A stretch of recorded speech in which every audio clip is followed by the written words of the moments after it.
versus Stephen McGaughey. And this is an exciting match. I played this bracket, and these are some quality players. Obviously more quality than myself because I'm sitting here in the booth and they're out there playing. So I'm excited to see these guys play. Definitely played next to Steven several times. And yeah, I wish I could be there fighting for this championship, but it's really cool that I get to be sitting in the box. So I feel lucky to be here one way or the other. Getting started any minute here. Like I said, this is Summerfield Havner with Bad Boys TV. We're here at the 2020 CSI Expo. Worlds. Just Worlds, not Championship. And I told these guys to give me just 1 minute. They're about to get started.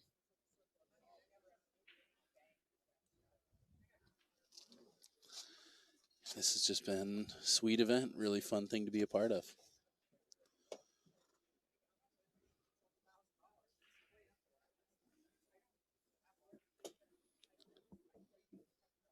Looks like these players are going to elect to lag. I like that move also. I don't usually have coins with me either, which makes it a lot more convenient to lag. And this is, all right, Stephen McGaughey and Gowan Nairn. Stephen is out of Louisville, Kentucky, and Gowan is playing out of the Bahamas.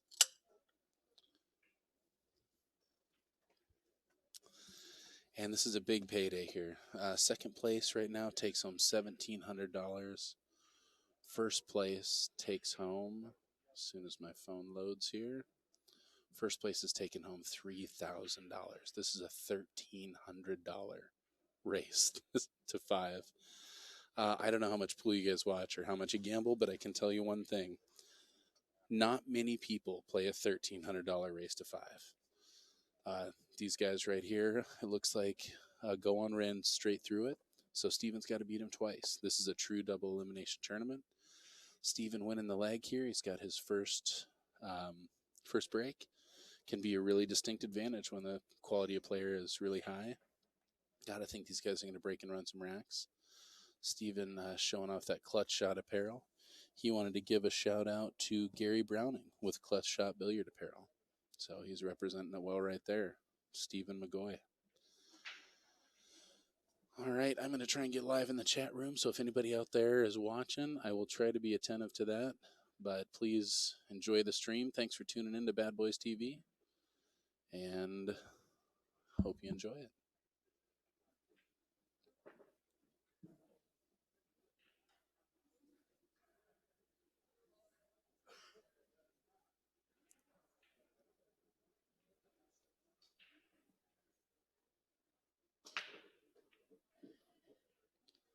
Excellent snap there. A lot of power behind that break. Funky little cluster down at the head of the table. 1 and 2 are wide open. 2 to 3 transition is interesting, but he's got plenty of room to come around 2 rails. He's in a good position on this rack. All right, here.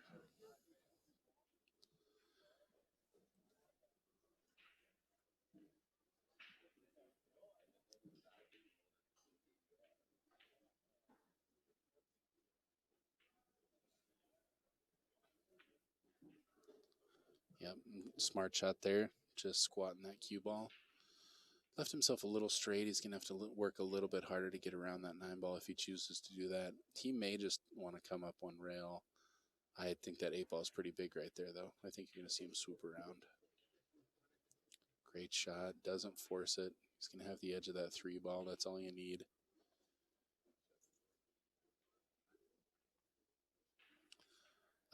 Three to the 4 is a little tricky. Probably going to try and push this with inside and make contact with that 4 ball. If not, he may just be trying to play the 4-5 combo. There you go. So he played the backside of that 6, controlling the speed. And I think the 4-5 combo is about all you got, unless you want to try and play safe here. He does have some good safety options, but no, I think you're pocketing that ball. He wants to run this rack.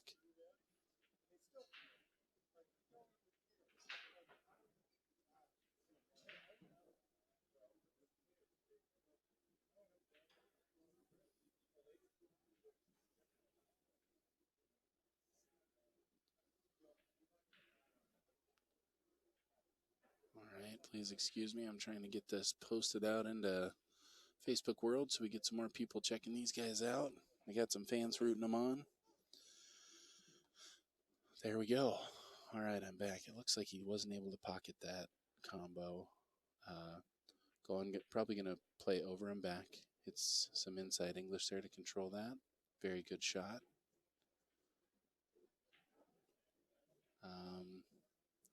Pretty natural to just push forward here and take the 6 in that left-hand side pocket.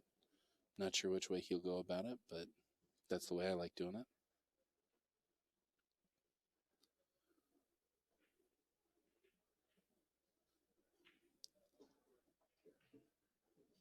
Oh, hold up, overhit that one just a little bit. It's easy to overrun that ball. Got a little back cut. This is going to be no problem for him, though. Gowan is from the Bahamas, like I said. He plays at a GameX there in the Bahamas. Wants to give a big shout out to the 242. Also the players in the BCA and the VNEA. I'm sure you guys are used to playing this guy a whole lot, and it's pretty exciting to see one of your competitors or teammates up there doing something big. Like I said, this is for $3,000. This is a $1,300 set. The difference between $3,000 and $1,700. So both these guys, big achievements. Yeah, it's great to make it to the finals. It's a nice shot. Again, overran just a little bit. I end up tweener on that all the time. I've been trying to hit it a little harder to come back across, but should be no problem. Right on top of the spot shot. Gowan drifting that ball in there. Nice shot. Gowan won the West Coast Challenge in Florida. I had a question about that, being the West Coast in Florida, but it seems like it's the West Coast of Florida. That's inside that bay there. He plays with a Dufferin with a Revo shaft on there. He breaks with a BK Rush. We're about to see him break here. He's got break on rack 2. And that's about all we know, except that he can shoot a mean game of pool. He ran through a field of 178 people, and he hasn't been beaten yet. So Stephen McGaughey looking to do something that nobody else has been able to.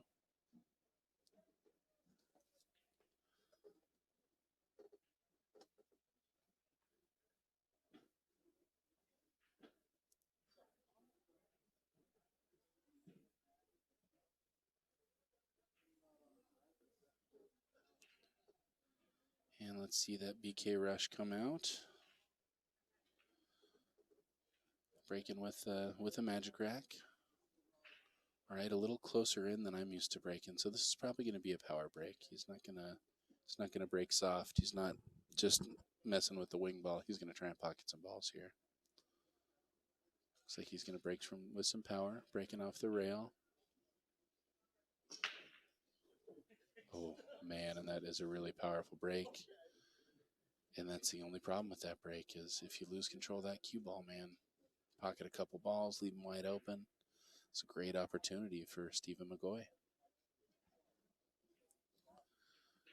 As I mentioned before, Stephen's playing out of Louisville, Kentucky. Plays out of Diamonds Pool Hall. I was actually just able to check out Diamonds not too long ago when I was down there for Derby, and it's a great room. Stephen won the King of the Hill at 21 Pool Room in West Virginia. That was a big win for him. He plays with primarily Predator products.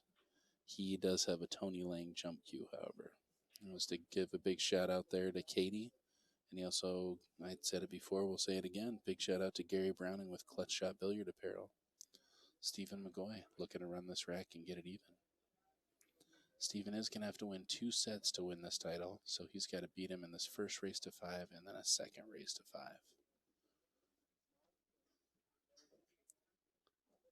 Looking good here. Just push forward a little bit for that 3 ball. And let's see how he handles this transition. I think he's going to run around 3 rails. It looks, though, like he's lining out with low right English to come back. Nope, he is running around 3 rails. It's it really good. I think he probably would have liked to have been a little bit further down the line, but this is a very makeable ball from anywhere.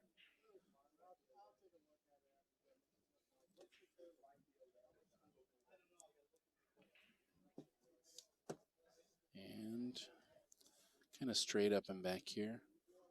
Notice he left himself a little inside on that 6 ball. That way he's drifting to the right side of the table for the 7. So I like the way he shot that shot.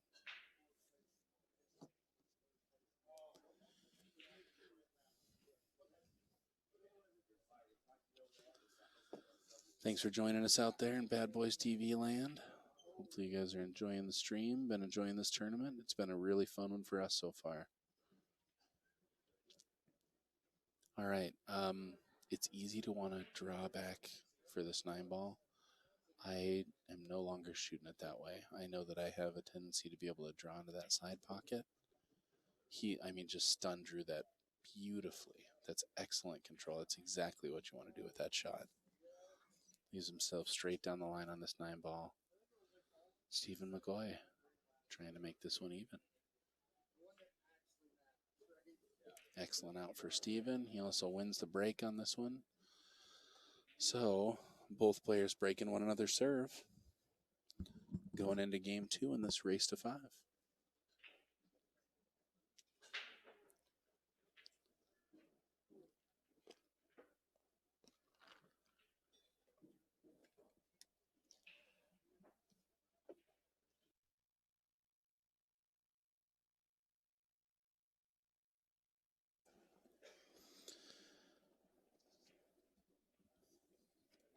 Don't see a lot of chatters out there so far. But you got any questions, comments, anything you're liking, not liking, let me know. I am in the chat room. Feel free to communicate with me. But otherwise, enjoy this quality pool. That's what I was going to do. I say that, and then the race is to 5. I'm sorry. I wish that was listed somewhere, but it just isn't right now. I'll try to work that out for you guys. So yeah, race to 5, and again, this is going to have to be double dip. So Steven's going to have to beat Gowan twice. I misspelled Gowan's name. What a jerk.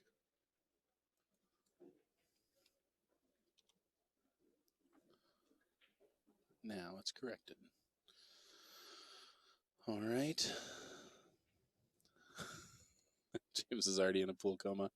I completely understand. I get a little pool cross-eyed myself after sitting in the booth all day. I hurried myself down at about noon. I was here a little before noon, and I have been in here ever since. So, Hans, thanks for tuning in. This is in Las Vegas, Nevada. This is at the Rio Casino, and this is the Worlds. This is the CSI Expo. Have several different events going on here, and the Predator 10 ball. Look at that shot. That's perfect. He took away any single rail kick. Gowan has no choice but to shoot away from this ball.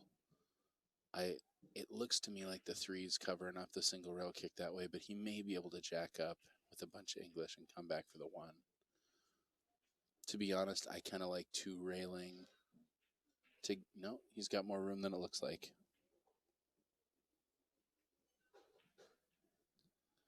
So he's hitting this with some low left. Look at that shot. Get there. Oh, man. Makes contact with the rail. Doesn't quite make it. Oh, and Steven says that one got nudged. He's moving it back.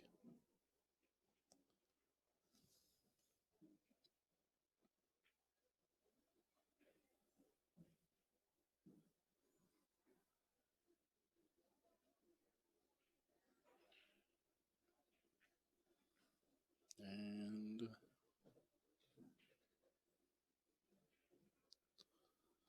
all right, pocketing that ball easily.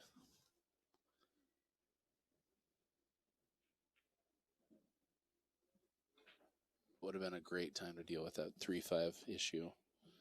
Mr. Jason, hey, thank you so much. Appreciate you giving a shout out. And let's see, can you guys boost up your volume? It's super quiet again. I can try. Maybe I'm just not talking into the mic enough. If I get it closer, is that better? Believe it or not, we're trying to keep things away from our face over here, but I'll turn it up a little also. How does that sound? The other side of that ball and missed the hit, because I don't think this is where he wants to be shooting that from.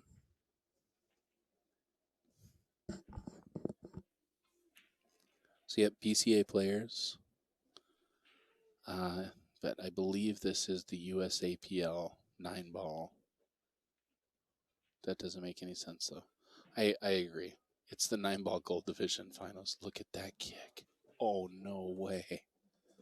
He hit that ball so good. That's tough, though, when you're kicking, man, and you don't see that line.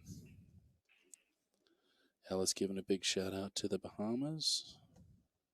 That is super unlucky. Yeah, and that's almost certain death here. You got the 4 or 5 as long as you get on the good side of the 6 ball. I mean, this is all but in the books.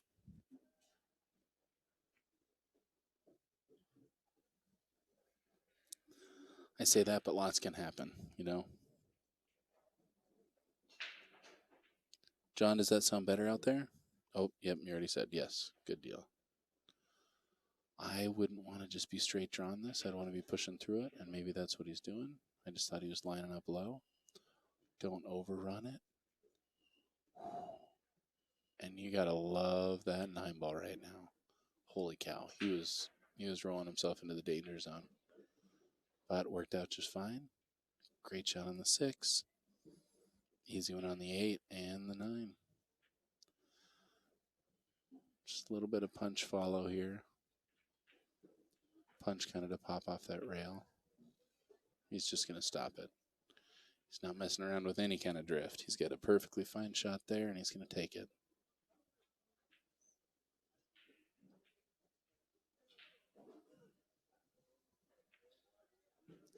Gowan, taking it down, going up 2-1.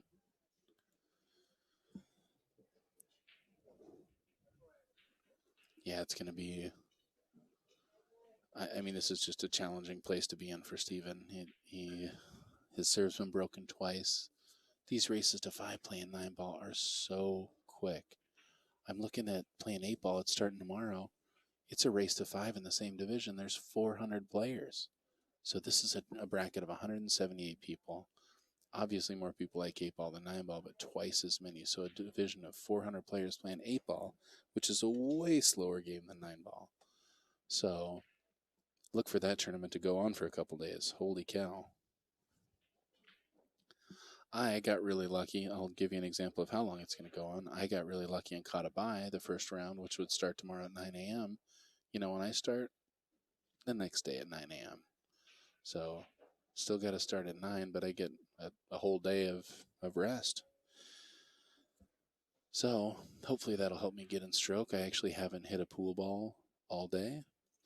Kind of a rare thing for me to say. I'm usually at these tournaments getting as much playtime in as I can. Yeah, I started to get a decent feel yesterday. Did I lose yesterday? Yeah, yesterday in 9-ball and made a good run at it, but I just wasn't able to pull through. It was a long road. I had 9 matches to win to get to the championship, and I fell significantly short. Last ball rolling, gets in the pocket, shot on the 1, 3 balls clogged up. And that's your next ball. Oh, that's scary. I don't know. Look for Gowan to play safe here. And if he doesn't, put himself in a position to play safe off that 3 ball. Because you can try to run into this all you want, but half of that 3 ball is scratch shot. I really like knocking this 1, banking it over by the 8, bringing the cue ball back over. Yep, just like that. You want to get wide of that 7, but that's exactly the way to play that shot. And I think I would hit thin. I would bank that 1 ball right at the 6 with some outside English and try and come around and get behind that cluster of 3, 5. And that looks like what he's thinking too. Oh, don't get in that gap. You know, that happens, and it's a bummer it happened, but I don't think that's the worst position to be in. Yeah, Gowan's still got a bunch to deal with. I mean, he's going to super draw off this ball into the 6 to break it up a little bit. That 3 ball's still buried. I think you're going to see him try to play some kind of safe off this 3 ball, if not off the 1 now. He leaked it. Yeah. But again, whoever goes into that three ball has a really small chance of getting out of there clean. You might see the safety battle go on for a while.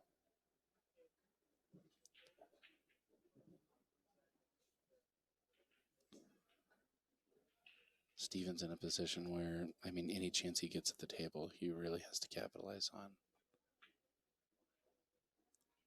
Two reels it out of there. I like that. All right. So, yeah, neither one of these players willing to take that risk, and I think that's really smart.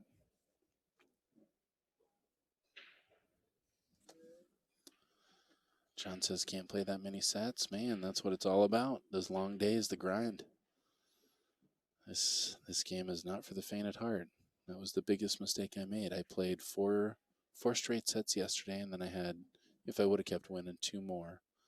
I had my first break of the day, and I went up and rolled out. And as soon as I took that break, man, I came back, and I wasn't there to play. I don't know what happened. All right, try to thin this and get behind the 9, or just not even worry about the 9. Just thin it. Oh, he was gunning for the 9. He's trying it. With the 3 where it's at, I don't blame him. Whoever gets out of this is either going to make a really skilled shot or a really lucky shot.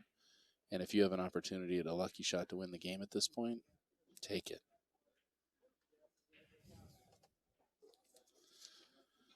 Update my score, keep in here.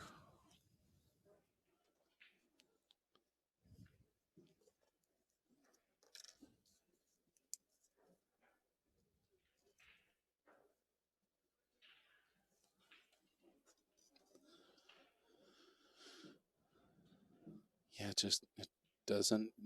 I guess you can be right by the 3 ball when you make that. So now you've got a lot more control of what happens. Guess you can run straight into it and just freeze it there.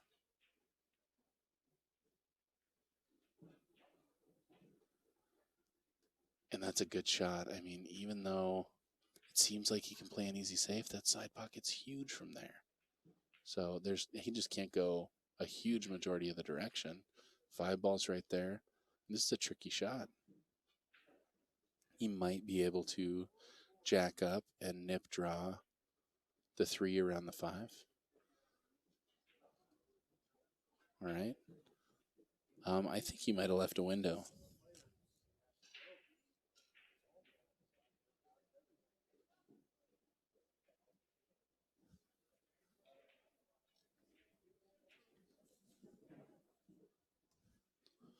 Womber got booted yesterday? I don't know anything about that. I've never seen him with poor behavior.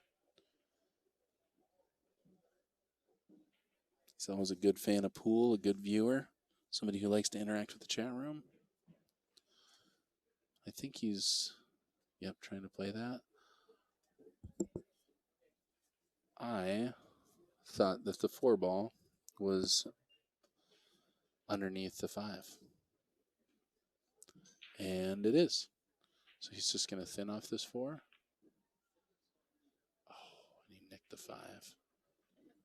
Gosh darn it. And it opens up. And there again, you don't know who's going to come out smelling like a rose in a safety battle like that.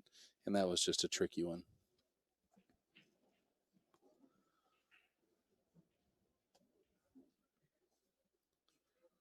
All right, 4 to the 5. Easy 5 to the 6. 6 to the 7. And this is looking good. You take this rack one shot at a time and don't get yourself in trouble. You got yourself a win under your belt. And this is a much needed one for Steven.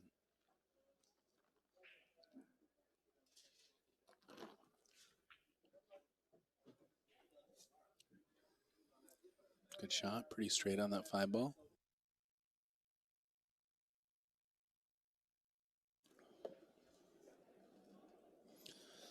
Those viewers out there, this race is to 5.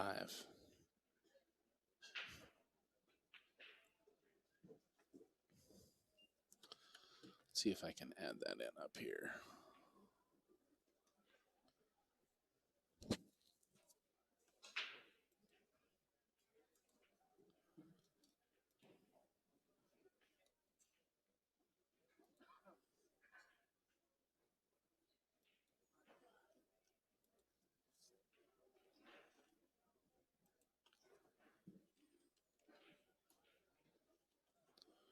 Maybe I shouldn't mess with it. And we're back. Shot on that 6, getting on the almost on the good side of the 7 ball. I'd rather be drifting down towards the 8, but that 8 ball is makeable from anywhere. He's close enough to the rail that I expect him to push through to that right side rail and then back out.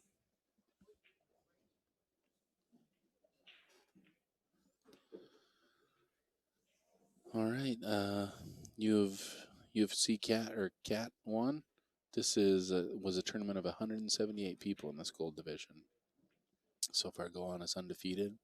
Steven came through the bottom, but I mean, he ran through. I know we were in the same position for quite some time, and he just kept on traveling, man. So an excellent shot there, showing why he belongs here in the finals of this gold division 9-ball finals. Did I say finals twice? Maybe 3 times? Good. There we are. We're at 2-2. Neither one of these players going down without a fight. Like to see that. Steven also winning his break back. So far, both players have broken one another's serve. Haven't seen a break and run yet. Now it'd sure be a good time to turn the tide.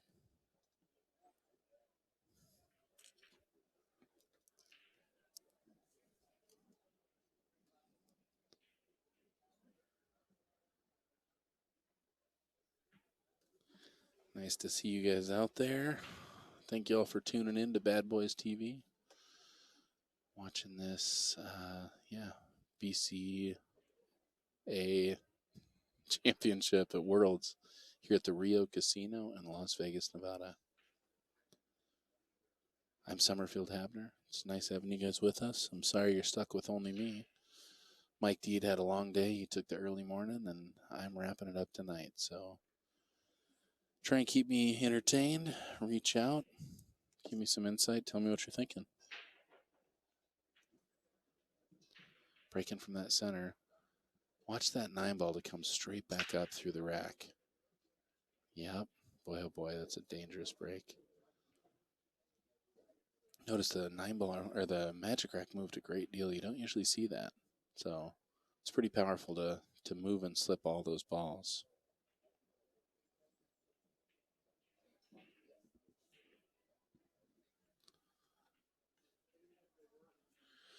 And Steven, not a great look on the 1. Might be able to see the edge, but I kind of don't think he can. I think you're going to see a jump shot here. Like Dee and I were talking about this. This is kind of a 50-50 jump. It is a long 50-50 jump. And if he's trying to pocket it, it's a long 50-50 jump to the edge of a ball, which can really lead to trouble.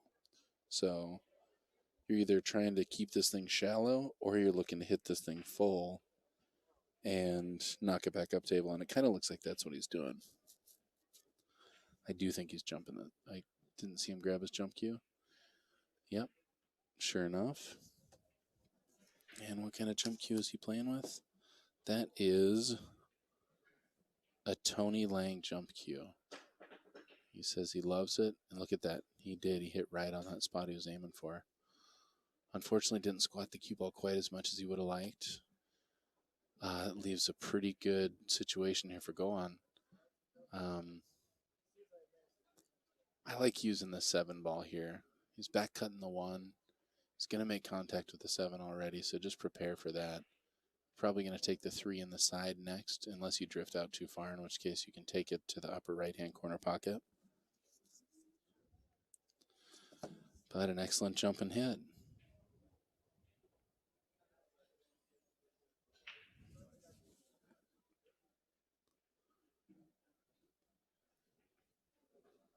Yep, excellent use. 3 ball, straight ahead, trying to get past that 6 ball. This is kind of a tricky one. You wanna push past to make sure you got a line on the 4. And if you're doing that, you're going to end up towards the head of the table. If you're doing that, you might as well push a little further and come off the head and back down. But if you're hitting a bunch of top, that upper right-hand corner pocket opens up a great deal. So you don't want to hit full top. You probably want to hit about a tip of high English. And that's great. And you see that line, I mean, straight at that diamond there. He would have been looking good if he would have pushed through as well, but Gowan seeing no reason to do that. He's shooting straight. This is an easy cut for him, right up the rail. Boy, oh boy. Don't see any issues. Is he going to draw around that 6-ball? Nope. Nice and easy. Boom.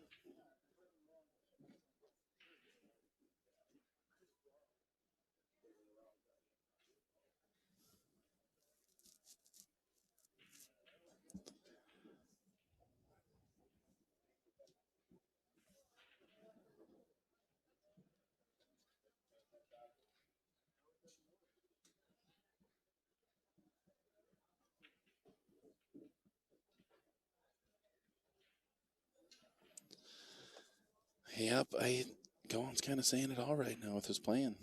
He's playing really, really solid. Steven also playing really good.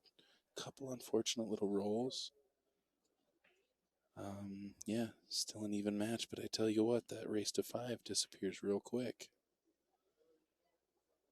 He's got to be hoping Gowan makes a mistake here. And Gowan is just shooting so well. Just control this. Yep, excellent. All right, I have a tendency to overhit this shot. I try to come around 3 rails, and when I do, I end up on the backside of the 8. So look for him to be hitting a little inside English here. Maybe a little bit above the center of the cue ball. Or, like he's shooting it right now, and this is with some low right, he's going to come across.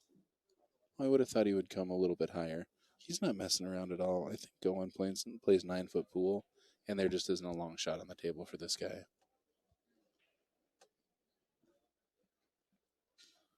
And yeah, all you got to do is get to the head rail and back out. I'm shooting this dead straight with a high ball.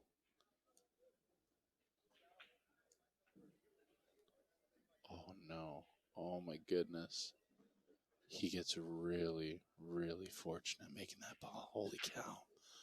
And we just haven't seen him make a mistake like that yet. But we are in the gold division. That's bound to happen. This is a stressful set, $1,300, and getting really fortunate that 8-ball rolled in. Go on. Going to 3-2.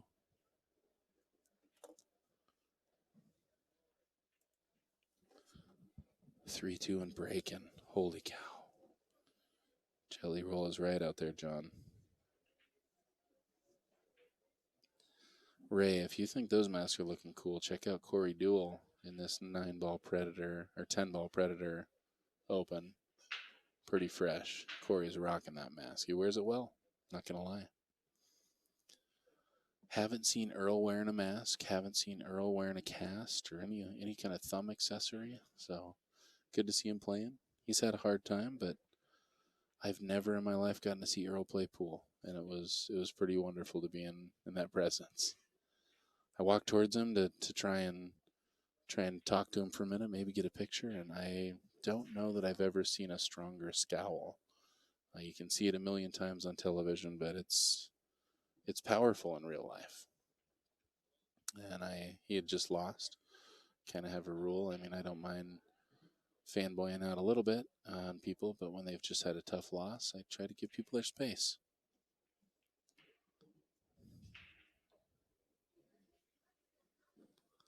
All right. Now Gowan is scratched on this break. Let's see if he tapers the speed just a little bit. If you see him, you're looking for that 5-ball to go in the right-hand corner pocket. Holy cow. And he squatted at that time, I tell you what. Oh, getting really unfortunate not seeing it, that whole 1-ball. But you can't get all the rolls, you know. There's a potential bank here on the 1-ball. I think he could maybe bank the 1 down to the 7. And I think that's what I'd try. The reason I'd try it is the 3-ball is kind of a ramp to it. You just got to make sure you're not going to follow straight forward off that 2-ball and scratch. And that might be the reason I wouldn't shoot that. Maybe I'm kicking this ball.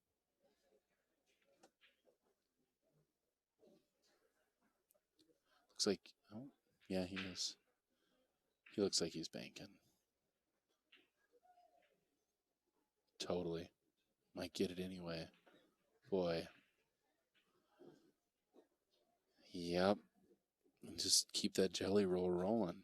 Man, that is really fortunate. I thought he hit a great shot. It was pretty unlucky to get between both those balls and not hit it. But that's a pretty big jelly roll for that cue ball to drift over and make it. Just playing safe. Nice speed.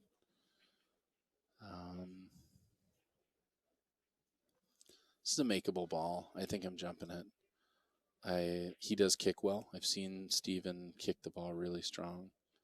But I think if you're good at those close proximity jumps, I'm just jumping and cutting this in the lower right-hand corner pocket.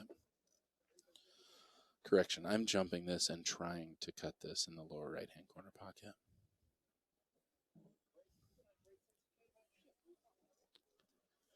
Let's see what Steven decides to do. He's got that full cue out there. He's not messing around with the jump cue anymore. Looking like he can possibly see the edge of the ball. He was lining up like he can just cut it in there. I don't see that shot possible, but he hit it too fat. Obviously, he could have. Again, I am working on not a huge monitor here, so tough for me to see. I can't see the actual table, but I apologize if I'm misleading you guys. Kind of tricky. Only pocket the one ball goes in is the left-hand side pocket. Doesn't go in the corner. You're not going to play this combo as straight as it might be. And when you shoot that, you're headed kind of straight towards that 6 ball, maybe even the right side of it. So what you're doing is you're either hitting this with more power than you'd like to, or you're choosing a different shot. And it looks like he's pushing through it. Just hitting this a little more firm than he usually would. Look at how easy he made that look. Right side of that 6 ball, popping out for the 2. Great shot. Looks like that 4 ball goes. 2 coming straight across for the 3.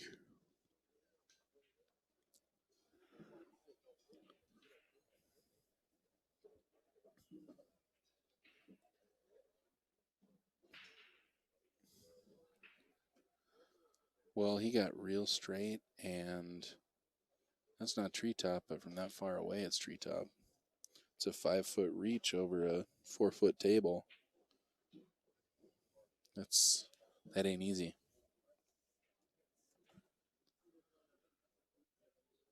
All right, so straight draw. It looks like you're going right at that 6 ball if you're hitting straight draw.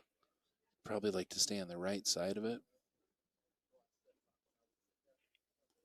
But this is a tough one to get to. You might see him. No.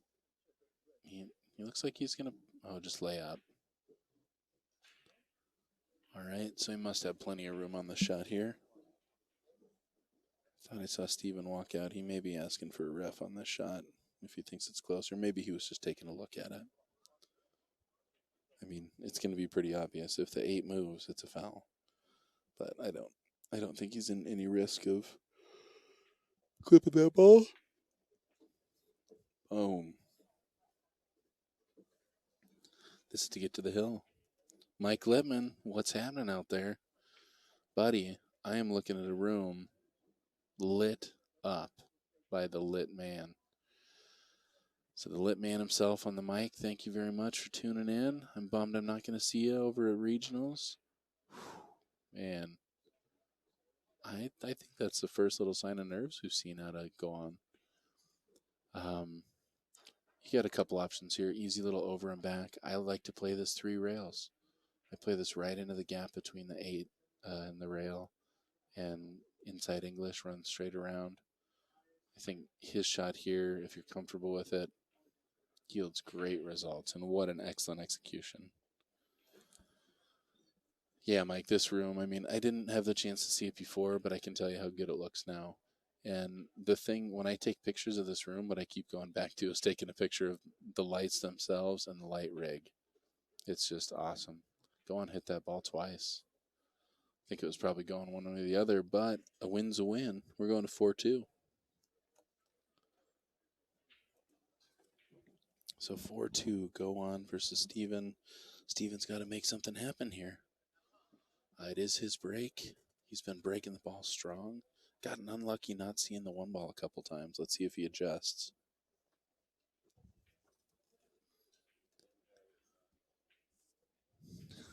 John says if you hit the lotto, they'll be calling you up.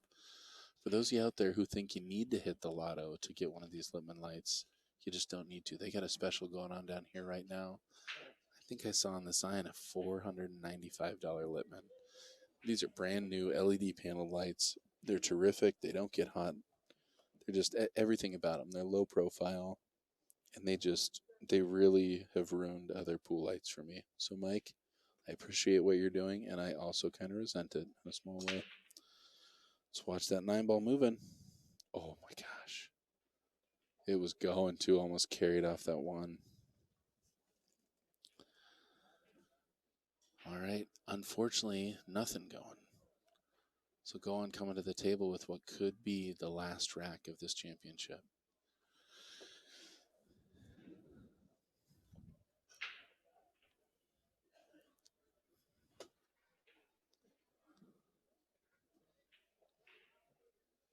If I'm him, I'm dealing with a 3 right now. I'm absolutely risking hooking myself to make sure I nudge those free. A lot of people I think would wait, and maybe that's a smarter shot, but I feel like I have such a clean line on it right now. I feel like just center ball straight through this is going to lead right into the 3 ball. Hit that ball, and hopefully that's going to not screw you. He's thinking the same thing. I wanted to hit it with a little more pace. Because, yeah, that's something that can happen. And honestly, with more pace, maybe you would have nudged the 8 in front of the 2. A lot of things can go wrong with that shot. Really precarious position to be in to try to jump. Honestly, the shot here, in my opinion, is a massé. I'm rarely going to say that, but I think your best odds of making that 2 ball are swerving right around that 8.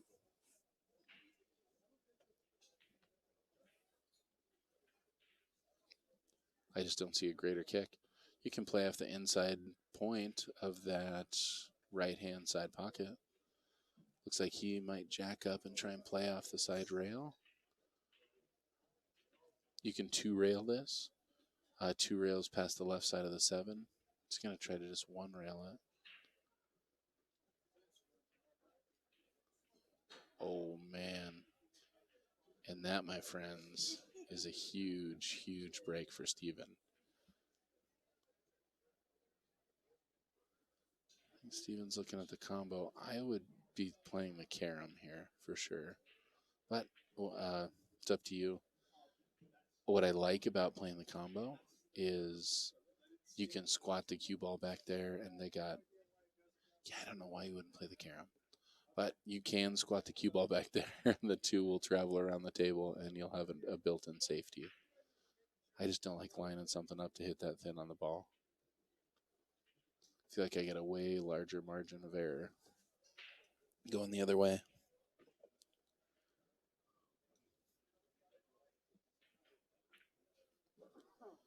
And pocketing that ball. Like I said, there's that, like you said, there's that built-in safe there. I'm going to start doing Mike D impressions.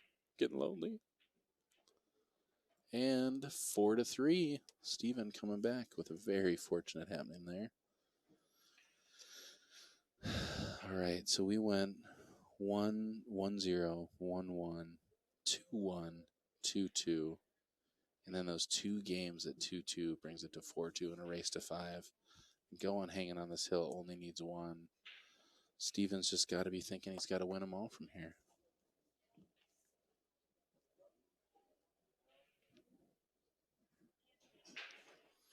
Kevin, I hear you asking about a diamond light for sale. What are you asking for your diamond? I'm curious. I just bought one and don't actually need one right now, but I'm always in the market for a good buy. Mike, if you're listening, I didn't say that. To be honest, the last diamond light that I bought, $250. Is it LED or is it the bulb? And black or rosewood?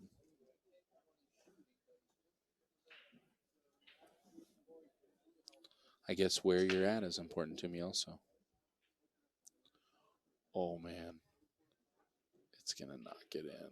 Oh. All right, so pocketing a ball, 9-ball flying everywhere. Cue ball barely doesn't scratch and then gets knocked in by the 8. Holy cow. Rosewood with a bulb, huh? Well, I do have a rosewood table without matching light. That's something I'm going to have to think about. Where are you located, Kevin?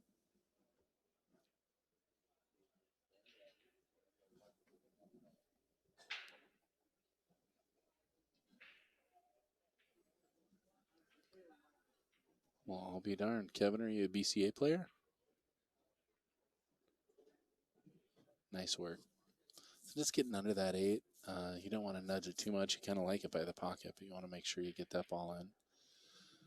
Man, it looks tricky, but there's a pocket for everything. So pushing straight through, just trying to get as straight as you can on that 3 ball. I think you're pushing straight through here too and probably playing the 4-9 combo.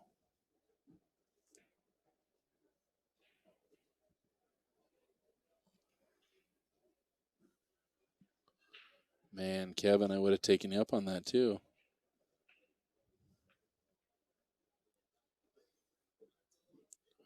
Ladies and gentlemen, we might have a match on our hands here.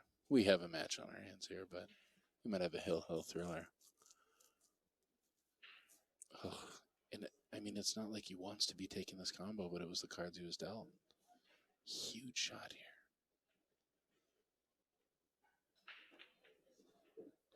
Beautiful. Holy cow. Hill. Man, a big swoop down 2-4, needing to win both sets. And here we are. 2 huge wins. Trying to pull down this third one. 4-4. Hill thriller. Well, Kevin, I don't know if you know who I am, but I would love for you to get a hold of me and we can talk about that. Maybe get at me on Facebook. I'm Secret Field Clark on Facebook. If you could drop me a message, I'd sure appreciate it. I am Summerfield Habner. This is Bad Boys TV, and you are seeing the finals here of the Gold Division 9-ball. Yeah, this is awesome. Good play out of both these guys. Some really lucky rolls, some really unlucky rolls, and it's exciting. This is 9-ball. You're going to see a lot of that. Unfortunately, in a race to 5, there's not a lot of opportunity to counteract the fortune that comes your way. You just got to hope it's on your side.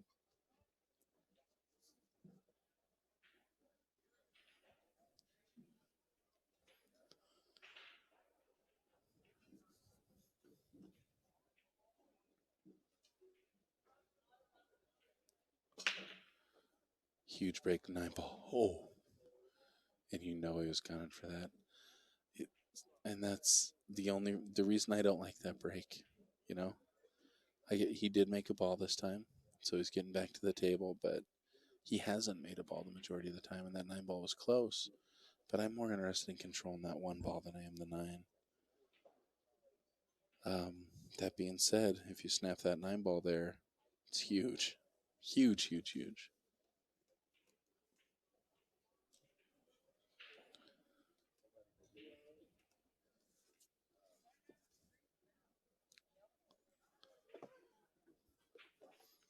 All right, Kevin, I'll try to look you up on there.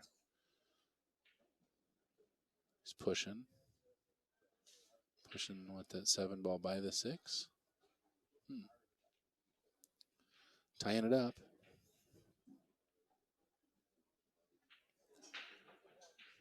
Still pretty straight combo there. I really like playing safe here.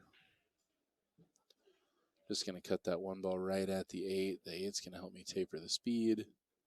It doesn't look like that's what he's doing. It's like he's banking the 1. Oh, he wanted to go into the cluster there. I don't think no, maybe he wanted to leave it there. That's not an easy cut, or potentially even a makeable cut on the 1 ball. There is a bank on the 1. This guy's from Louisville, Kentucky. Don't sell him short on banks.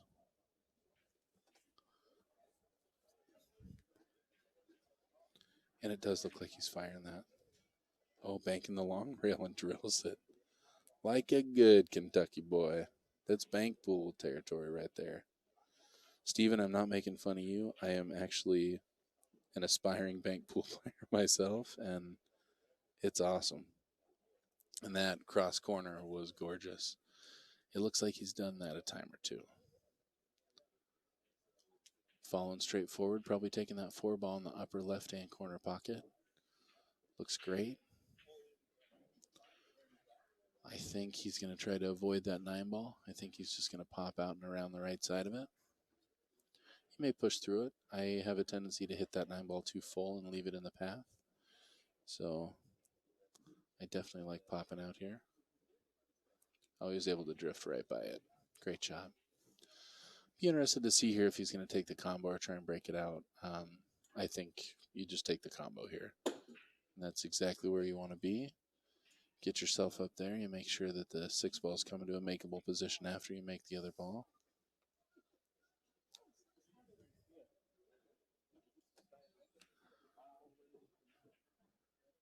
Nice control. From down 2-4 to being 4 balls away from forcing a second set here. This is huge.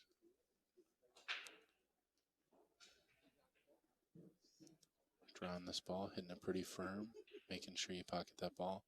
I would not have hit that ball that hard. I don't know what's happening with the 6-ball after I do. Great position. That worked out terrific. Couldn't be much better.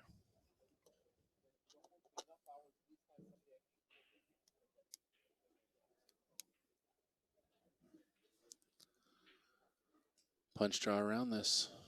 A little bit of center right English. A little lower than center. Popping around the left side of that 9-ball.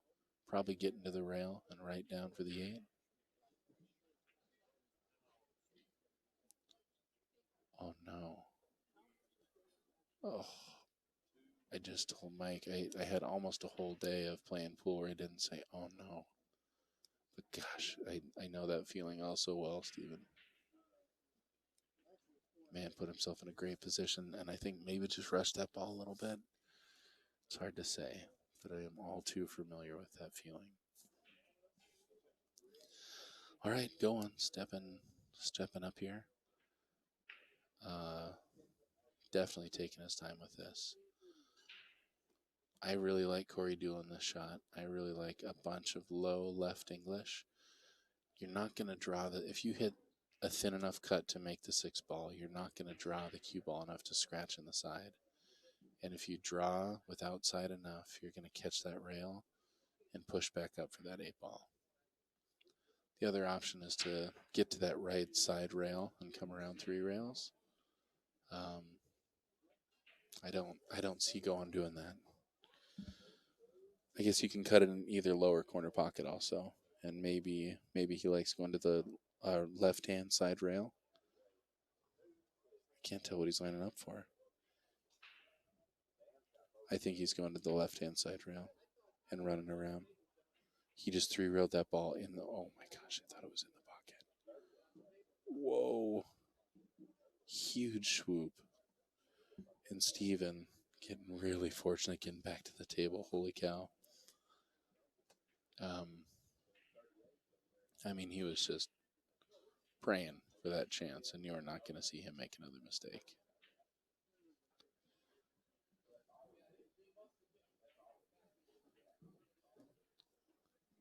Yeah, what a gift, and what a momentum shifter. I mean, from being down 4-2, you're facing elimination.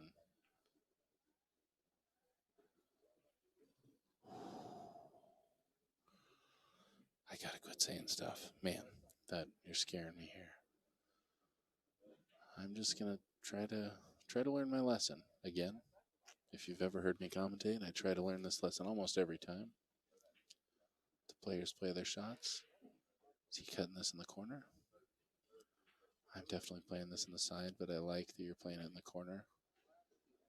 Back of the pocket. Holy cow. Stephen McGaughey forcing a second set with a 5-4 win. Congratulations to him. And we're doing another race to 5. I imagine these players are going to take a quick break, and I'm going to try and do the same. Cheers.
And these guys saying break schmake. They're going right back at it. Neither one of them hesitating for a minute. Got a second race to 5 here. In this, Bad Boys TV USAPL 9-ball Gold Division Finals. This is for the championship. This is for a $3,000 payday versus a $1,700 check. This is a $1,300 race to 5. Yes, indeed.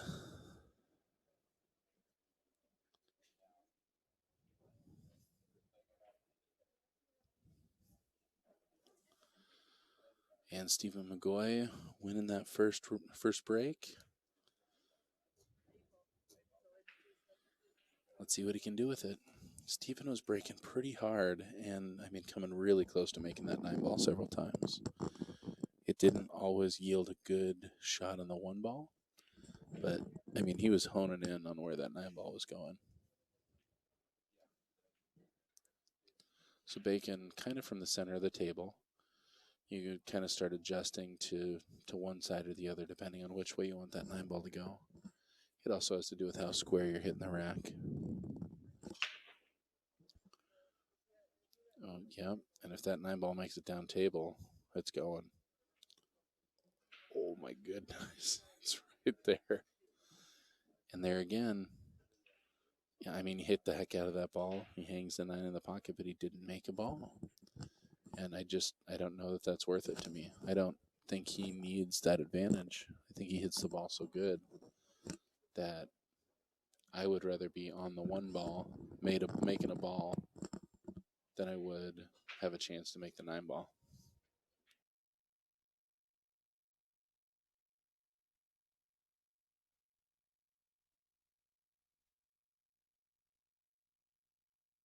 Excuse me, trying to get that microphone adjusted, and I think I got it.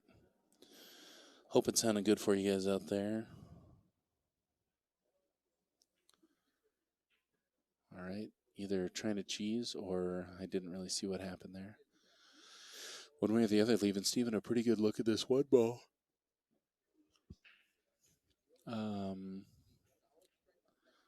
Not sure what you're going to do with the 3 here. Maybe play the 3 off the 5-ball in that side pocket. I think that's probably the move. I've seen Steven play for a little while here now, and I got to think he's thinking about that 4-9 already. And he wasn't even thinking about the 4-9. He was thinking about the 1-9. I understand that. I definitely cheese all the time, but this guy just plays so strong that, he can run this rack out just as easily. Now it's been a couple swings at that 9-ball that haven't yielded great results. If you clip that 6-ball or hang it up in the pocket, all of a sudden you just gave this rack up. So I don't know if I'm a fan of taking that shot at the cheese when I know that 4-9 is so dead set. But he's probably looking at that 3-ball saying, I don't want to deal with that. I think Gowan's just going to get past that 6 ball and play it off the 5 in the side.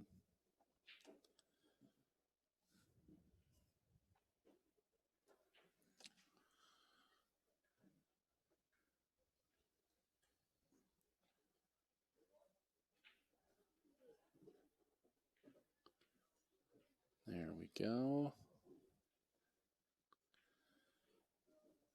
Good shot, buddy. 3 ball, he might not even need to use the 5. And if he doesn't follow down, he's probably going to play that carom off the 4 into the 9 as opposed to cutting the 4 into the 9.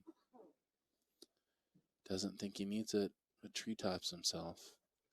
Right over that 5 ball. Man, oh man, that's a bummer. Both players really wanting this first game early.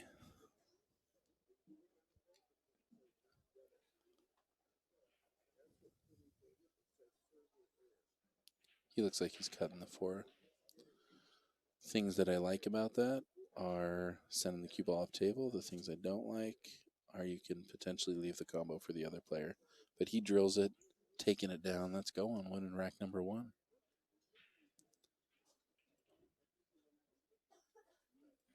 I thought I reset the scores.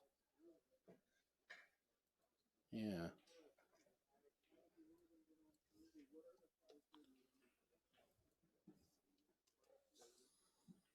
All right, now we're rolling. Now we're cooking with gas.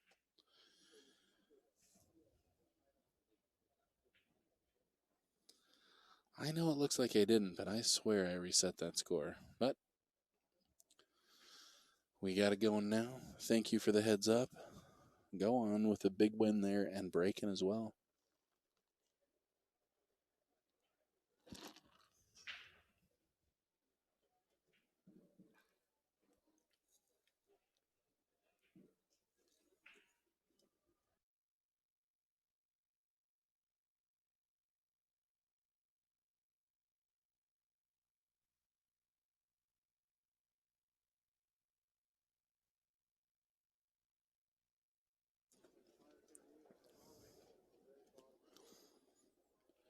Go on, kind of breaking more in that 1.5 to 1.5 diamond area. Maybe 1.25, 1.25. And he's hitting square into that. He's hitting the heck out of the ball, too. Lost control of the cue ball a couple times, but not this time. Controlled that pretty well. Kind of unfortunate getting on the backside of that side pocket. He's going to either have to kick to make that ball or think of something different. I don't think he can cut it up the rail and avoid the scratch. And the back cut's not there. I love 9-ball. I oftentimes commentate with a fabulous group of people, Kevin Ross and Sherry Ross, and those guys are terrific. They're wonderful. Railbirds TV. And Kevin all the time is like, 9-ball is just my favorite game. It's far and away my favorite game. And I'm always like, really? For 10-ball over one pocket, over bank pool, and watching this much 9-ball and playing some 9-ball, I think I'm remembering that I might be with them. This is just such a fun game. A lot of creative skill sets come into it. We've seen a lot of success from players who are playing very non-traditional patterns. And it's kind of a game where you can get away with having some personality to your choice making. Whereas a lot of other games, I think there is a right shot. In 8-ball, I think there is a correct pattern. You can have success with other patterns, but I think you're going to have the most success with the correct pattern. 9-ball ain't that way.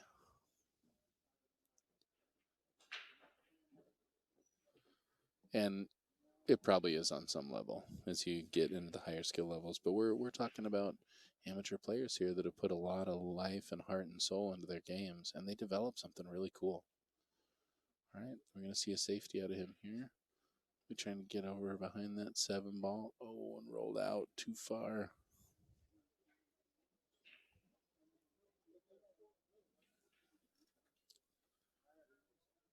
I think you're going to see another safe here. He does have a cut up the rail. Can definitely cut that straight down in the lower right-hand corner pocket. I think that's what I'm doing if I'm him.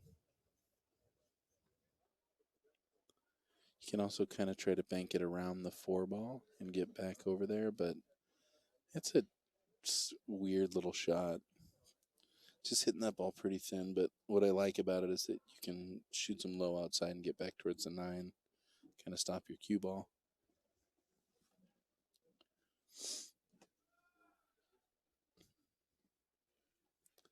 Let's see what he decides to do.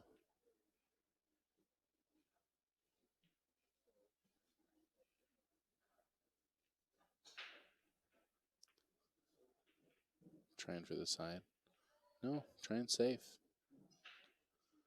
Yeah, man, that was a great way to go about it. Unfortunately, just either hit it a little too hard for the 3 to be on the rail or not quite hard enough to get back over underneath that 9 ball. Both had really good potential to be a great shot.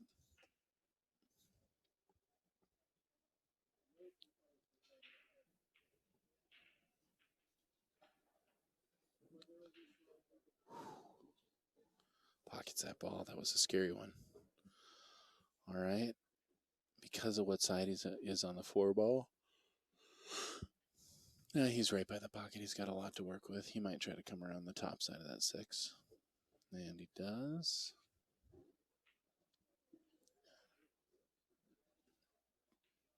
Cutting that 6 in. He's got great natural line for the 7 to leave himself to come back up for the 8 ball. It's really all about the 8-9 transition here. Plenty of room on both sides. I would have carried that forward a little bit. I would have wanted to be going off the 7 into the right-hand side rail and back out. Right now he's kind of got to contend with the 9 if he doesn't really push through this. I like shooting this. I guess he's going to shoot top left, and that's going to get him right back out. Good line, a little longer than I'd like to be. Yeah, I mean, I don't want to draw this ball. I want to make sure I pocket this ball. I'm going to push forward with top English. Probably high inside for me, which is left. Come around which is left, and come around the right side. He liked the natural line and hit it beautifully. Gets on the left side of that 9 ball. Steven about to try to make it even at 1-1.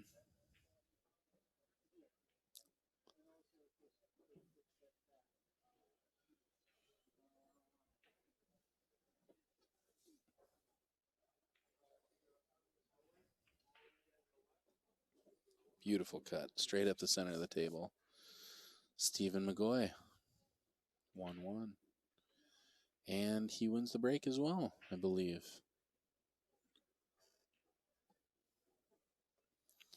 Yes, indeed. And again, to everybody just tuning in, that is Stephen McGaughey. He's out of Louisville, Kentucky. He plays out of Diamonds Pool Hall.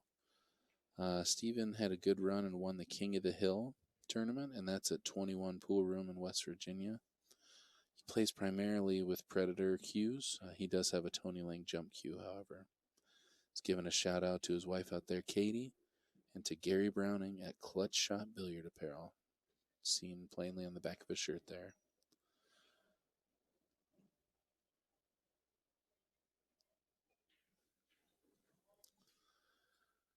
This has been a heck of a match so far. I mean, so far, if you just call this a race to 10, which now it is, Steven is in the lead 6-5. And, I mean, that's a close match right there. Race to 10 for $1,300 sounds a lot more reasonable than a race to 5. I have not taken the time to look up these players' Fargo, and I'm going to do that right now. So bear with me. There's that 9 ball. Look for it on the far rail. That's in the pocket. Oh my goodness. 3, 6, 8. Didn't pan out for him. He hung it again. Steven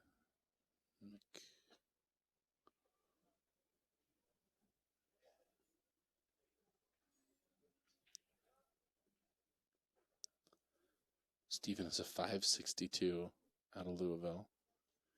And that's huge. What a big win, man. And let's see where Gowan ends up.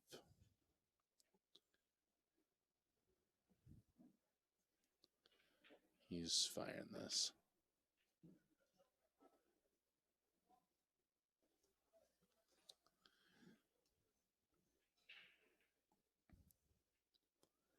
And Gowan is, his preliminary rating is a 567. His starter rating is a 588, and that's because he only has 153 games in the system. So we'll call him a 588. What did we say Steven was? 550 something? 560 something? 562. Well, that's pretty awesome. Man, what just a big tournament for these guys. That's awesome. I think both these players play pretty strong for what their rating is. But again, it's hard to say why players end up in a situation. That's a terrific shot. I mean, Steven has got to be playing against really competitive players, being out of Louisville, Kentucky. Huge pool scene down there. Derby City Classic. Every bar we went into, I mean, if it's not a diamond, there's some pool players, and there's an old guy on a bar stool that you know will take your entire wallet if you let him.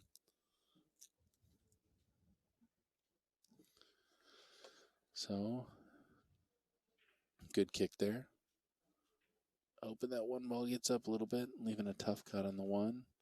Not much doing with the two. That 2-4 combo is no fun.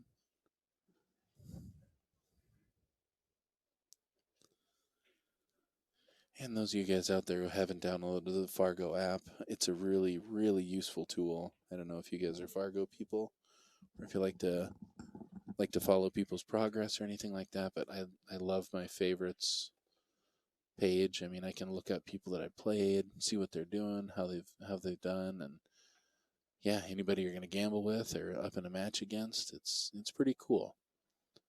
Not a lot of databases out there for pool like this.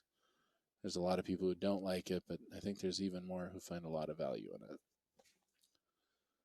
It's like trying to play that 6 ball. Doesn't get it, but does get pretty fortunate with this shot. It's a pretty steep back cut to not a lot of success.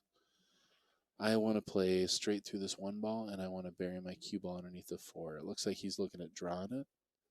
The only reason I don't draw it is that I end up over hitting the 1. Great shot. Using the 3 ball there as a blocker. I should go back to YouTube. Sorry, guys, if you've been talking to me.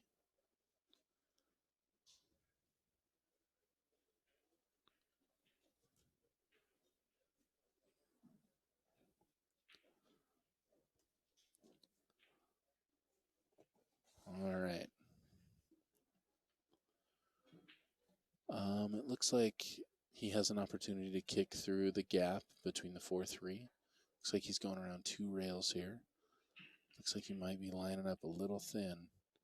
Oh, maybe he was just going for the 1 rail kick.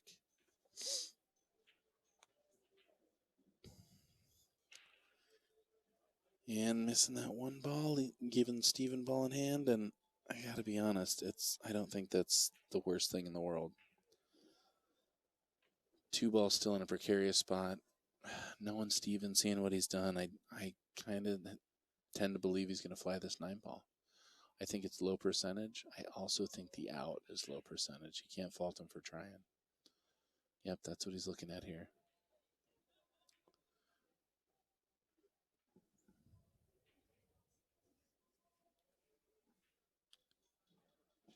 All right, he's just trying to line that baby up as straight as he can. Ideally, you're going to draw your cue ball, just squat it on the rail there. Oh, man. Takes a good shot at it. It's pretty fortunate, leaving a long shot there. I don't think it's a fat enough hit on the 1 to get back over to nudge the 2. Unless you're really loading this baby up. And that's a hard distance to load this baby up at.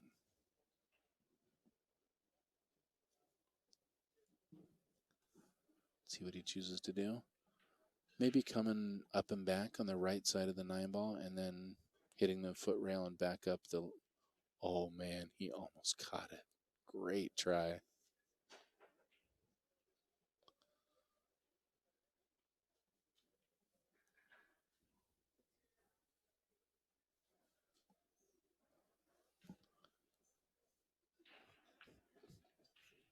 great position. I mean, it just lined up perfectly there, and he hit that ball sweet. I don't know what's going on here. I think he's got the room to make this ball on the side. If not, I think he's just going to stop that ball, take the 3 in the upper right-hand corner pocket. Okay. Maybe he had a little more of an angle than I thought. So probably trying the back cut here on the 3 ball. Really easy way to just slide over and back out. So shooting this with low right.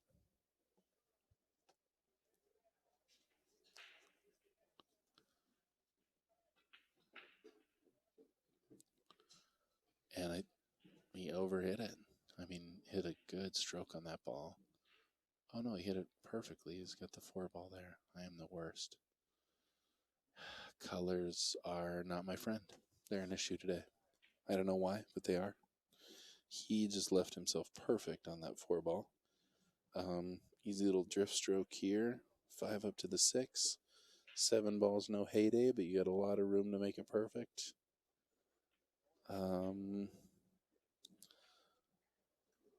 Yeah, man, that 7. It's hard to want to leave yourself on the bottom here. Look out, sugar. All right.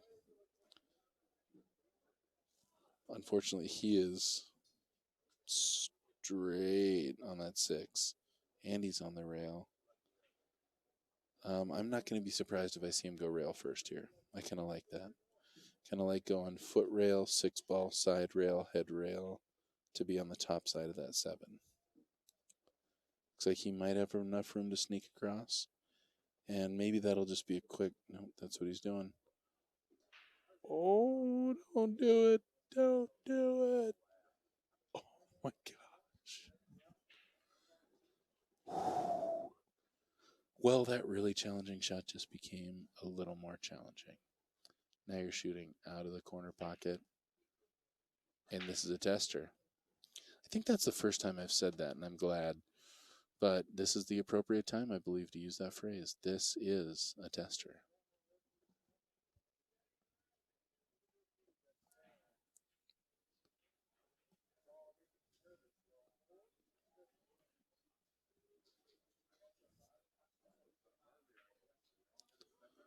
Drills it. What a shot. Man, that's huge.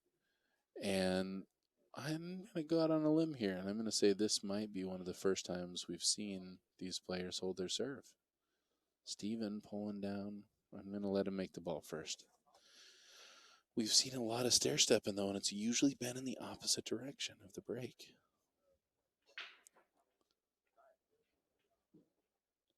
Oh, shoot. Oh, my gosh, hit that great shot to get there. And that's an easy one. You're not firing that ball, so it's just not cutting as straight as you'd like. And it's rolling, and it catches, and it rolls a little past. That's a tough miss. This is also a tough shot for Gowan, but it's a gift. I mean, you got to be so stoked to be shooting that 9 ball. All right, taking a 2-1 lead and breaking. Heartbreaker there. And this is the time that I walk away. I'm going to say I'm taking a break. I guess I can't if I'm Steven. But I'm going to wait till it's my turn. I say, hey, I'm going to take my break. I'm going to walk away. I'd like to say I'm going to wash my hands or something like that. In this day and age, I would go wash my hands. But I just need to get out of there. I need to get out of thinking about that last game because I'm not going to let the rest of this $1,300 set be ruled by that one mistake I made. I've made some great shots to get there. Yep. Tough spot. Tough miss, Steven, but good shooting to get there. And go on. Let's see what he can do with it.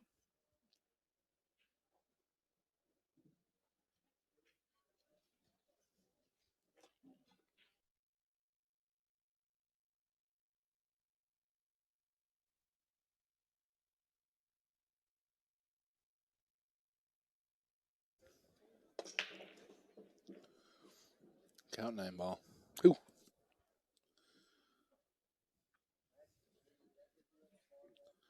One ball down. Tricky shot here on the one. You're going to see Gowan play safe. I would be wanting to spin the heck out of this cue ball off the left side of the one ball and getting over behind the 7. He can also just go off the right side of the 1, knock the 1 ball back up towards the 2 and the cue ball over. It's like he's kind of thinking the same thing. Great shot.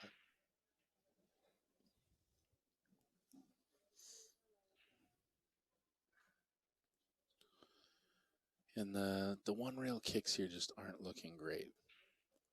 Kicking at a wide enough angle. I mean, the 3 doesn't come into play, but it kind of feels like it does. Oh, he's looking to see if he's got a gap there, and he might.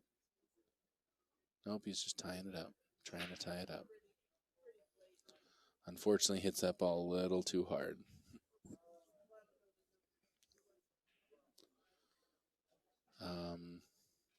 Boy, I tell you what, if I'm going here, I'm considering a 3 foul. I would love to. How would I like to do it? I'd probably push the 1 off the 8 and up towards the foot of the table and drift the cue ball up on the backside of the 2. He's looking at trying to play through there. You just got to set that ball between the 2-8 if you're going to make it. Why are you going to mess with that gap?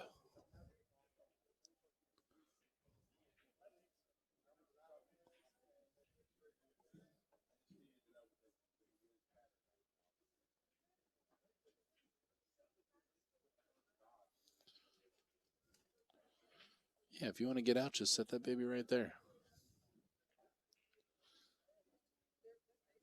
I like shooting this shot and drawing it off the 8 ball to get the 8 ball out of that spot. It also gives you a nice little ramp up to get into a good position on the 2.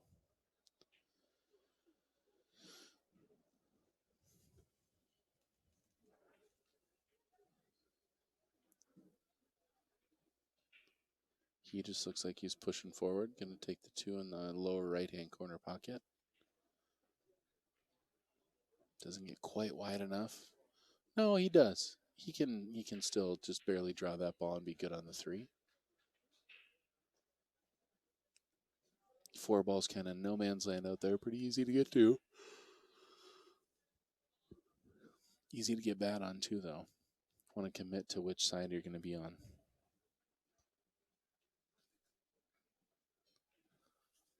This is a crucial rack too.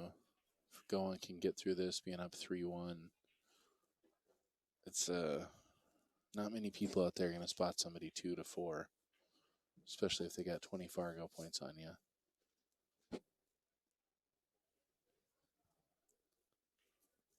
All right, so just a little bit of draw here. Nice little nip draw. Great shot. I think you're going to see him come around 2 rails out of there to take the 4 in the lower left-hand corner pocket. If not, he's just going to push forward and probably try to hit that 6-9 gap, maybe the 9-7 gap.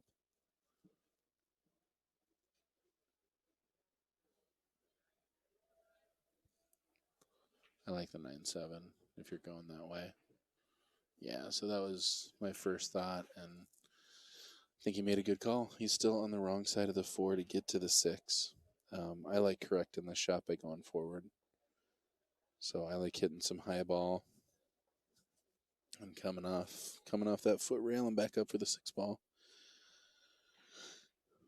He's proved he's not afraid of a cut, so he may just roll this ball in and take the trickier leave from the 6 to the 7. 7 to the 8 is the crucial transition here. He also may draw to the side and back out. Nope, look at that. Party. And I mean, from there, you're just perfectly corrected.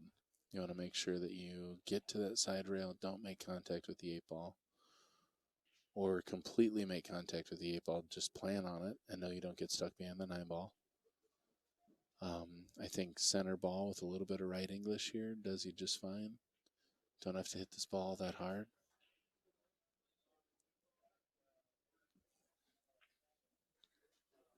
Look at that. Pretty shot. He's straighter than he wanted to be. Again, this is all about it, or this is the whole thing. I think going forward 2 rails, I like playing this with high inside. He likes coming with outside. I think you're not going to get straight enough. See, I overdraw that ball and I get closer to the foot rail. He hits it perfect. He is straight to straight. I don't think he's going to mess with trying to pop anything and get off the rail. I think he's just going to want to drill this 8 ball, give himself a good cut on the 9.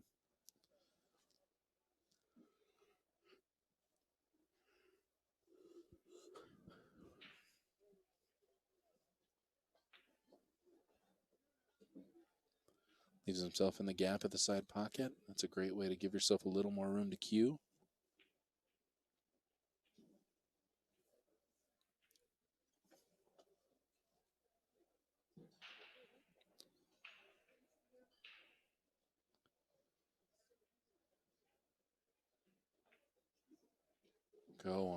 Going up, go on to victory. And that is to go 3-1. Bringing Steven back to break. And Steven, a very real threat to make that 9 ball on any one of these breaks. You've seen how close it's ended up, but one hasn't followed, or one hasn't fallen. Now might be his time.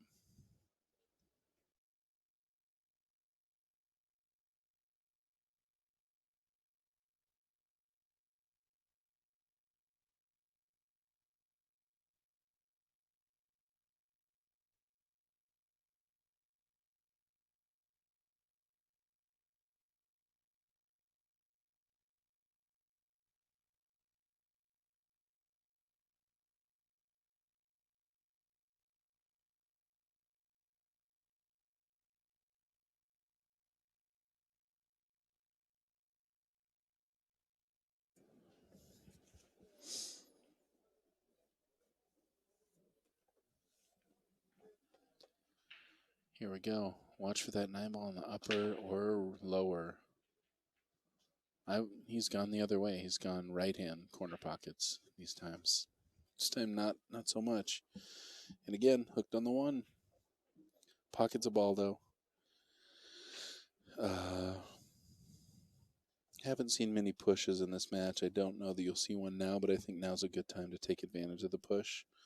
The trouble with pushing here is that both of these players play pretty strong safe. So if you're pushing to a place where you think, I'd play safe there, chances are your opponent's going to take it and do the same thing. You do have a decent kick.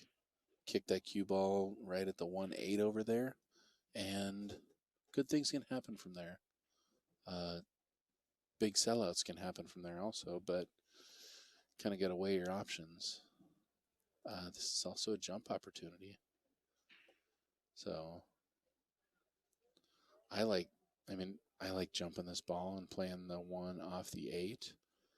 And if the 8 goes in, that's great. And if not, the 1's probably going to drift into a trouble area.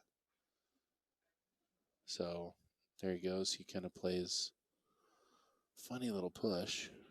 So yeah, most people are going to give that back. He's looking like he was looking at the kick. Kicking this, probably not trying to make it, probably just trying to bump it. Okay. And I think Gowan is going to attempt to bury him.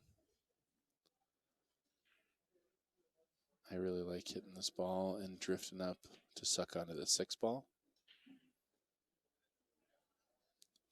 because I like hitting a little more of an angle than I'd get straight on drawing back to the 4.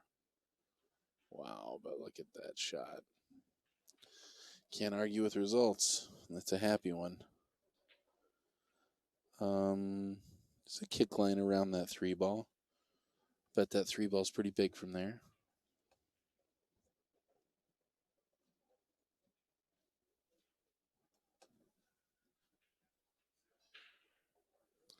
It's a sweet shot. Boy, and Steven with a big kick here. I mean, you give up ball in hand here, and you know you're in trouble. Oh, shoot. Gosh darn it. Well, an unfortunate foul there from Steven, bringing Gowan to the table with a little bit of pressure, but he is thrilled to be in this position.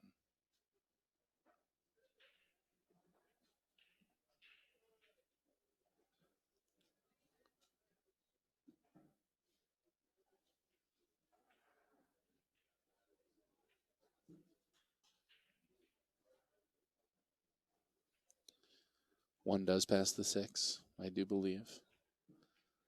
Oh, he's looking at it. Maybe it's hooked. I mean, I know the 1 goes in the upper right-hand corner pocket. I think I'm shooting it there. Why not just do that? Totally. Follow it out for the 2 in the lower right-hand corner pocket. That's the move.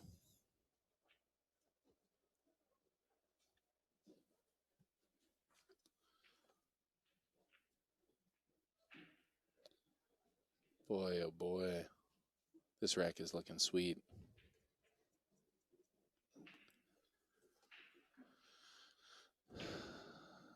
Maybe drift a little bit forward on this 4. Make your transition to from the 3-4, or sorry, making the 2. Making the transition easier from the 3-4. Yeah, where he landed, I like just pushing forward.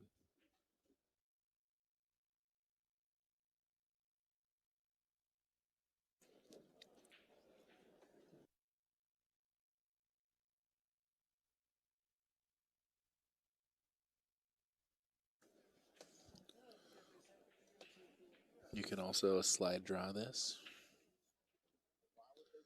Just don't get the 9 ball into the game. Perfect. Being straight feels pretty good here. I myself like to be a little closer to this ball when I get a draw at a pretty significant amount, but he's looking great. Just make sure you hit the heart of that pocket. Worst thing you can do is end up bobbling that ball because he ended up forcing something. Nice, smooth. Oh, shoot. All right, so this is going to be an interesting situation. He knocked the cue ball, or knocked the 8 ball out of the pocket when cueing. He's going to move it back. Yep.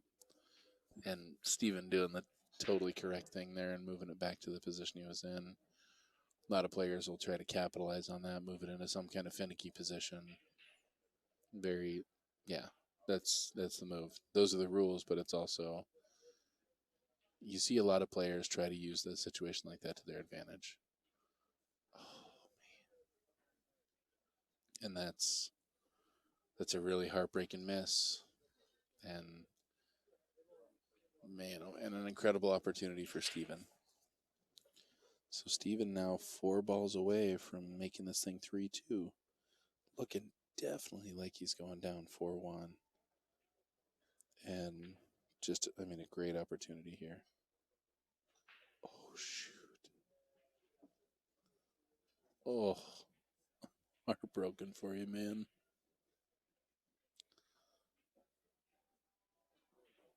Yeah, you just don't get many opportunities like this. So go on. I'm going to hit real thin on this 5 ball. Because of that, he's going to hit really soft, too.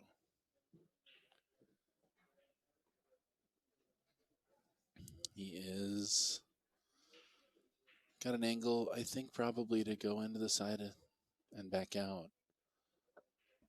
I really doubt that he wanted to be that straight.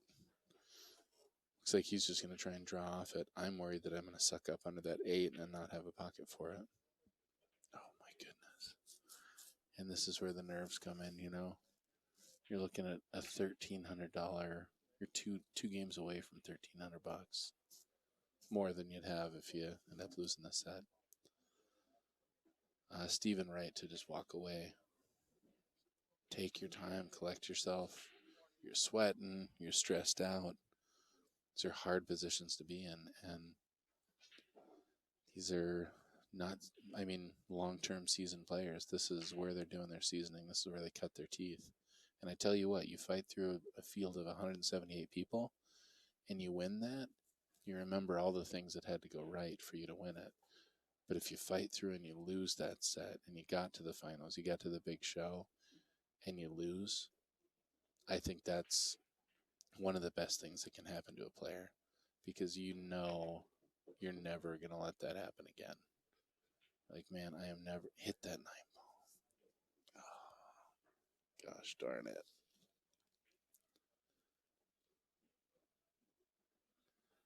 All right, taking this 2-reeler pretty quick. That's definitely nice. Good stand up, man. Forgive yourself. Yeah, I make the mistake of not forgiving myself way too often. And I just, yeah, it can only hurt me.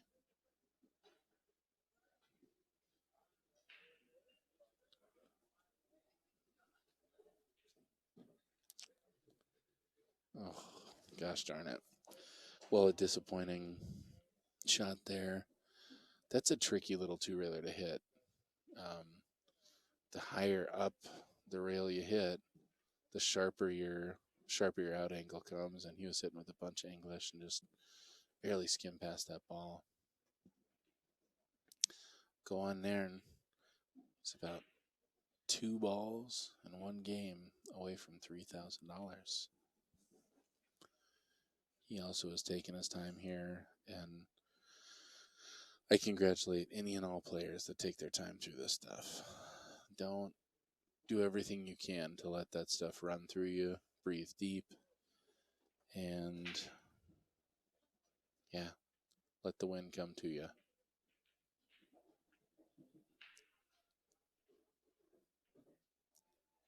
Man, and we haven't seen him sweat a single shot, and he has the easiest 2-ball out, and you can see it's scary in that moment.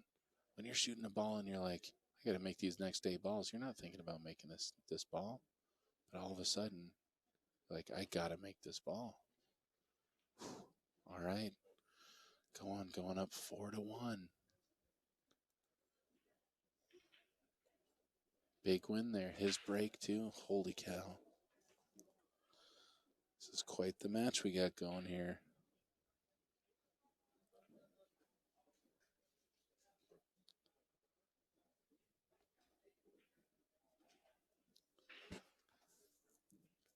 And again, if I'm Steven, I am walking away. I think if I'm going, I'm walking away. Maybe not. Maybe I don't want to give a chance to get back in. Maybe I just want to steamroll through this. If I'm going, play through it. If I'm Steven, I think I'm walking away, because I know I need to be in a different place mentally to come back. To win 4 games in a row like this, I think I need a break. Had a couple frustrating things happen in that last track, and you can't let that stuff stick with you. Don't let your past define your future. Let's see Steven come back and make this thing a set. Pulling down a big, huge win. He did it last time, being down 4-2 and came back and won 5-4, so you know he's capable of that. Oh, look out, 9-ball. Jeez. Both these guys break with a lot of power, and they get that 9-ball moving. 2 balls down, no shot on the 1 ball. I think you're going to see Gowan push here. Or he's just going to kick that 1 ball in and run out. But, I mean, that's about all you got here. You can swerve. You can jack up and try and massey this thing. I can tell you, you're not going to have as much luck doing it with a Revo as you will with a wood shaft. It just doesn't bend the same way. He is playing a push shot.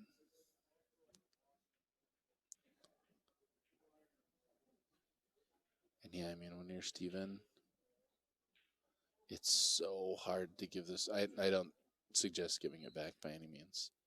But how do you let somebody back to the table if you have an opportunity? So yeah, I think he's going to bank this 1 ball right back at that 2. Hope to stay underneath it and come around 2 rails with the cue ball. Expect him to see him hit a high right cue ball here. Not too hard. You don't want to just completely blow that out. Look at that shot. What a great shot. Nice shot, Steven. Man, oh man. left the 1 in a little window, but got behind the 3 ball or the 5 ball. I'm without Mike D. That could be any ball. That could be the 8 ball. Who knows? He's swerving that ball. I don't like this shot. Wow. Oh my goodness. Yeah, well, you proved me wrong. If you're swerving through a gap like that, you're doing something really right, because that is not an easy shot to execute.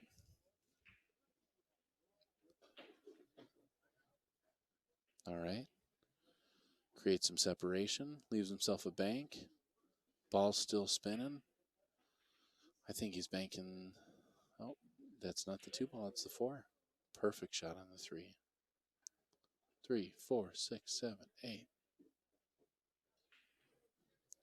Dude, looking good. Steven, this is your rack. And they all have to be from here on out. See him mount this comeback.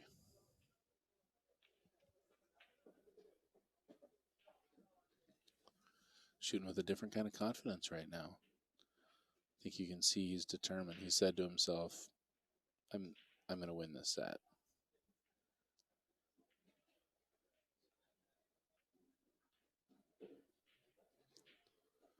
Get past that 8. Man, it's perfect speed. Great shot. I mean, I should one revolution further. Sure would be great. Pushing up there. Look at that shot. And we're seeing a totally different player. He's not playing timid. He's playing to win. Great shot. I think a lot of people try to control this draw and end up too far to the right. I think it's really easy to follow to that head rail and back out. Let's see what he chooses to do.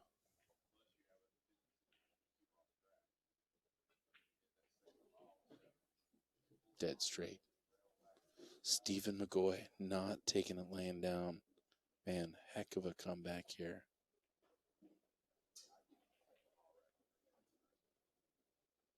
I mean, that out.